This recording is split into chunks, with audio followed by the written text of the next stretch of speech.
would you agree that there are things written into these religious texts that are unambiguously unacceptable viewed through a modern lens, and not because the texts are so complicated that we have misunderstood something, but there are things that are just written in there that we now understand to be wrong?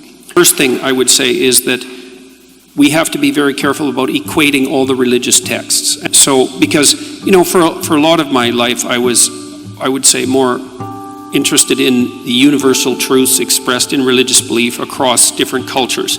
But I've become more and more aware of the important distinctions between the religious cultures, maybe in the last 10 years. So it isn't clear to me that you can just throw all religious dicta in the same bucket. And there's complex reasons for that. So, here's the problem with complicated texts, especially ones that actually constitute narratives. So imagine this. So imagine you're at a movie, and it's a movie with a twist at the end. And so the entire movie is set up to make you think one particular way and to have one set of experiences. But when you put the twist in at the end, it changes the entire structure. And so this is one of the complex problems that actually led to the rise of postmodern interpretations of literature, which is that if you take a complex narrative, there's a very large number of ways of interpreting it, and it isn't self-evident which of those are canonically correct. And we can deal with that horrible issue later, but it's a good objection, and it's true. And what it does is it makes these sorts of things quite complicated, because in the Bible is a series of books, and they had influence on one another, and they were sequenced with a very complex editorial process. And there's actually a developmental narrative that links all the chapters together. And what that means, this is, at least I'm going to speak from the perspective, or in terms of analysis of the Christian Bible.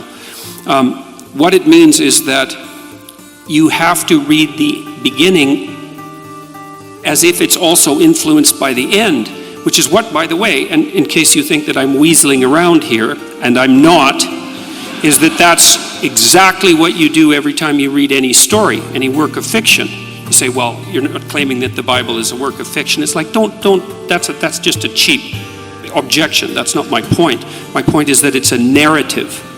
And everything in a narrative is conditioned by all the rest of the things in the narrative. And it is well known, like if you're a screenwriter, for example, there's an old dictum, I don't remember who generated it, was one of the great Russians, that if there's a rifle lying on a table in the first scene, that it better be used by the end of the second scene, or it shouldn't have been there at all. So there's this coherence. It isn't reasonable to take a single sentence out of a coherent narrative and say that stands on its own, or it's rarely reasonable, because you have to interpret the word in the sentence, and the sentence in the paragraph, and the paragraph in the chapter, and the chapter in the context of the entire book. You have to do that. Now, you could object, and reasonably so, that there are some sentences that are so blatant that you can't use context to paraphrase them, let's say. But I think you also have to give the devil its due. The Christian Bible is a developmental narrative, and the beginning has to be read in light of the end. So what does that do to Moses' laws of war? This is not a narrative. This is instructions about what to do when you invade a foreign land. If you intend to take over that land, you kill everybody. Right? There are other rules in there about killing husbands and taking the wives for the yourself. Old Testament's a brutal document. Absolutely brutal. And so my point would be, I don't know that reading that portion in light of the end, even if you call the end the New Testament, I don't know that it changes Moses' laws of war and their acceptability. Well, hypothetically, if you take the New Testament seriously, it does.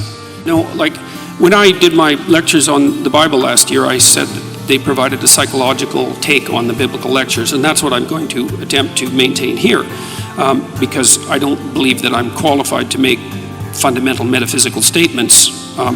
But the scene that's delimited out at the end of Revelations, that's a very interesting book, read psychologically, because so there's an idea that's expressed in that book, is that it's something like things are always falling apart in a fundamental manner. It's built into there's an apocalyptic element to human life. We fail in small ways and we fail in catastrophic ways, and everything that we have, we lose and we die. So and societies come to an end. There's an apocalyptic element built into the structure of human reality. And part of what's revealed in that strange book at the end, which is like a hallucinogenic nightmare in some sense, is that the hero is born at the darkest point in the journey. And it's a psychological truth, and it's very, very apt, because at the darkest point, this is also why Christ is born near the darkest time of the year from a metaphysical perspective. There's an idea there that when things fall apart, that's the time for the birth of the hero. And the hero in Revelation is also the place where truthful speech most clearly manifests itself, because in the Christian tradition, Christ is identified with truthful speech. And so the notion there is that redemption under apocalyptic conditions is to be found in the revelation of truthful speech, which is something that you actually believe.